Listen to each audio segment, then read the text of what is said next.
Hi friends and welcome back to the channel. I am so glad that you have joined me today. I did a collab with beebeecraft unboxing just a week or so ago. And I was thinking of some cool things that I could do to kind of get some trends going on my mat here. And I'm really loving this chunky black chain that I received from them. I will put a link in the description box. That's going to be good for 10% off your order. And I will link the products I'm using from them today below as well. So if you want to click on the products or you want to click on their store site, I will put both of those links below with your code JEN10, good for 10% off. And see if any of this speaks to me. I got this big, and I mean big, a lot of chain. But look how cool this chain is, you guys. It's just so cool. It's coated black, and it is, I believe, over aluminum. It's oval cable chain. It is not welded, and it is 15 by 9 millimeter. And so that's what you get with that. Whole lot of chain. And so what I've done is I've gone ahead and gotten 6 links off the big spool there. Okay, and I'll show you that in a minute. And the other thing I'm using from beebeecraft is this lovely 0.8 millimeter Chinese wax knotting cord. And I got this in an array of colors. Here's a couple more. I got like a bag of 8 or 9. And I'm using this beautiful violet today. And that's, again, 0.8 millimeter. So that should fit, or at least 2 runs of this should fit through most of our beads. And so I will link these products below. And then I pulled some stuff from my stash that was kind of in scale with this larger chain. And I just wanted to do something really fun that was kind of like a knotting. We're going to do like a knotting on one side and chain on the other. And I just thought that'd be really fun. And so here's what we're doing. Let me get my tape measure out, and let's get about, I don't think we're going to need much, but let's do, I'm going to fold it in half, and let's do about maybe 9 or 10 inches here of the cording, just for good measure. You know, you don't want to short yourself, but I don't think we're going to need that much. But I'm going to fold it in half here, and then we're going to do 10 inches, just so I have enough room to decide on what I'm going to do with my knotting. So that's what's happening there. Let me get this measured, and okay, 9.5, that's good enough. Okay, and I do not have my sharp scissors, of course, in front of me, as I usually do. And there we go. So I've got 9.5 inches I cut by folding that in half. So that'd be about 19 inches or so. What I'm going to do, guys, is I want to show you this first. Look at this. Excuse me, guys. Look at this chain. This chain is not welded, so it means it's not soldered. And you can, there it is. You can literally open up the link. So you do need a couple of good pair of pliers, right? So I opted to grab some of my flat nose and my chain nose here. And you don't need to crank it open much, but do be careful, right? Because it is just plated. So we just can give it a gentle twist and then twist it back to get how many links we want. Then I turn it to the side with my flat nose here, and I'm giving it a gentle squeeze. There is a smidge of a gap, but that's okay because it's chunky chain. We don't need to put anything small next to it that will risk slipping out there. So lots of ways we can work around that. So I've got 6 links. So that's the chain. And let me put it back up. So what I'm going to do, guys, I'm just going to do a lark's head knot. And I am going to attach this right to my chain to get myself going here. So I am going to put my loop through. I'll pull you down. I'm going to put my loop through that link. And then I'm going to kind of put my finger there to hold my loop. And then I'm going to grab the tails here, and I am going to put them right through the center of my loop here. And then I am going to grab these tails, but I should probably marry up those ends. And then I'm going to put my finger here where my loop is, over here. I'm going to pull these tails. And then what's going to happen is we're just going to do a simple overhead lark's knot there. And that's what's happening. Okay, so I'll pull that and get that in place. I could have done a double one, but it's fine. Because now I'm going to split these apart, and I am going to do a regular overhand knot there. And I'm going to pull that nice and tight. So it's probably not going to slide around that much, although it's wax cord, but I think we're going to be good with that. Okay, you could probably put another knot there if you wanted to. And now I'm just going to figure out a little pattern and design here, kind of design on the fly, and come up with something kind of organic looking, but I think this should be trendy nonetheless. But I love the combination of this black with the purple matte. I've got some the gloss with the Malaysia Jade, and then of course we have these matte etched gray and then the shine on that black. So I think this is gonna work. We're kind of balancing some mixed metals here and some textures and shapes, but everything is big enough to where it is, I think, in scale with this chunky chain. So I'm just going to do overhand knots here and try to get that knot to go all the way down as close as I can. I don't think I want too much slack between my beads, and then we can always just separate and tie that. And I just want this cording color to kind of subtly show through.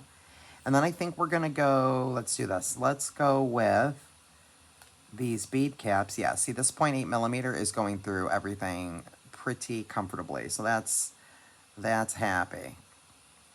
Now let's go with this gray bead. And we'll actually hug that with a bead cap on each side, I feel like. This looks like that kind of looks cool. And then we'll finish it with that beautiful Malaysia Jade.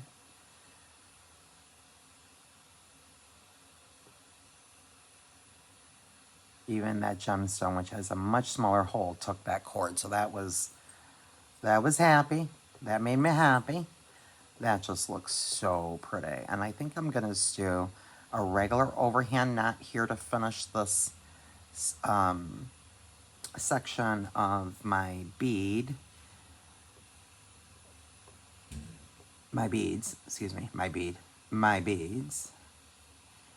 and get that pulled way down there. And then we'll separate those, and I'll pull those tight. And that's what we've got, so we don't need hem. And now what I think I'll do is let's open this side first, just to make sure I don't need any more length. And if I do, even instead of putting on the bead, I'm just thinking I'm going to expose a little cord. I just want to figure out where I need to tie my jump ring. So I'm going to open up this link. And my idea, I was hoping to do, is just to go ahead and add this big heart lobster directly on here. That is my hope. Yeah, he should swing on there freely. I didn't want to have to deal with any kind of jump ring situation. And again, you know, that's why I chose that clasp. You can see there's a tiny, you know, it's very subtle, but there's a tiny gap there. But again, if you're using the right size components and scale, you're good. That is not coming off because it's a nice thick loop on my chain, on my clasp there. So let me put this around. We'll do the try-on and let's see where we're gonna land.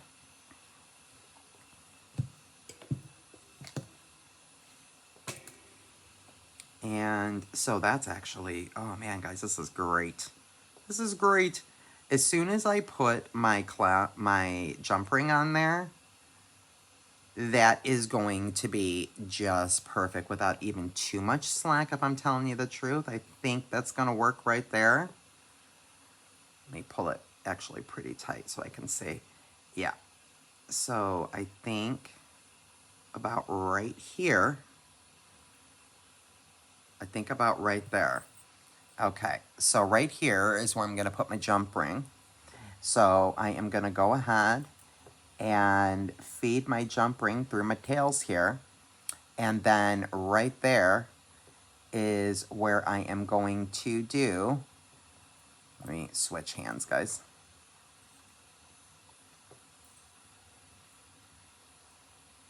I think you need to be about right there. We have a little bit of slack.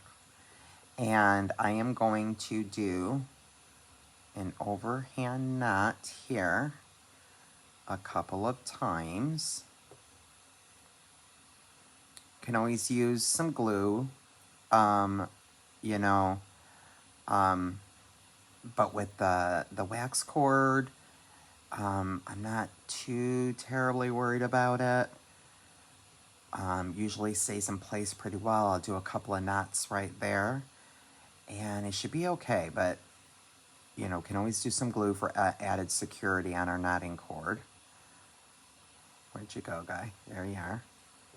Okay, and I'll get that knot to lay right on top of the other knot. And now I'm going to pull these guys tight, separating those right there.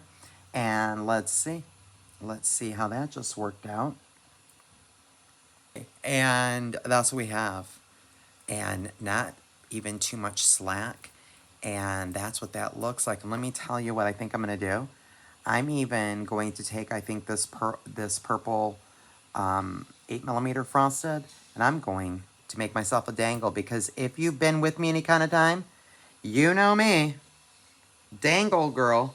I can't do anything without a dangle, I swear. Oh, my heavens.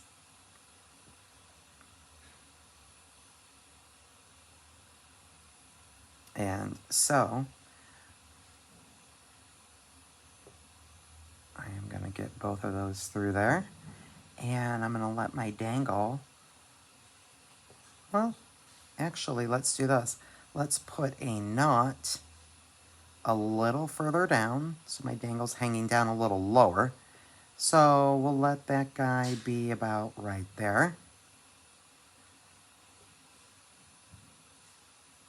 There we go, right about right there.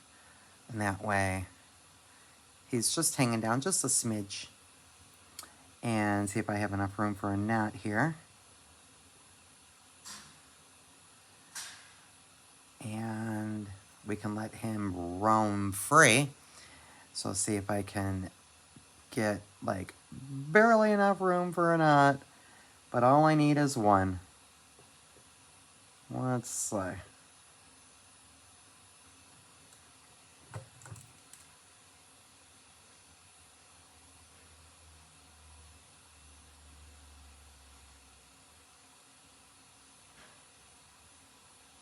I'm gonna get you through. Gotcha. There we go. And he can have a little free willy room there. And I'll just make that nice and tight. And there's that. And I'm probably going to put a dab of glue there. And then after that dries, I will go ahead and trim that off with my very, very sharp scissors. And let's see what we have. So let's see if I can just get you pushed around and clipped on. And look at this, guys. Isn't this fun? Isn't that too fun? Look how fun that is. So fun. I love this knotting cord with the chain. And look at how fun, that big bulky clasp, but it's not even heavy. It's not heavy at all. I have to have my dangles. Love my dangles. In fact, you know, even after the fact now, I could even add more. I could tie more of this cord on here if I wanted to have multiple dangles, which, you know me, don't put it past me. I just might do that. Thanks you guys so much. I hope you're inspired. Really fun bracelet project here. Links will be below the video, friends. And thank you again so much for watching. And let me put it together for you here. That's what we've got. And until the next time, my lovies, be blessed.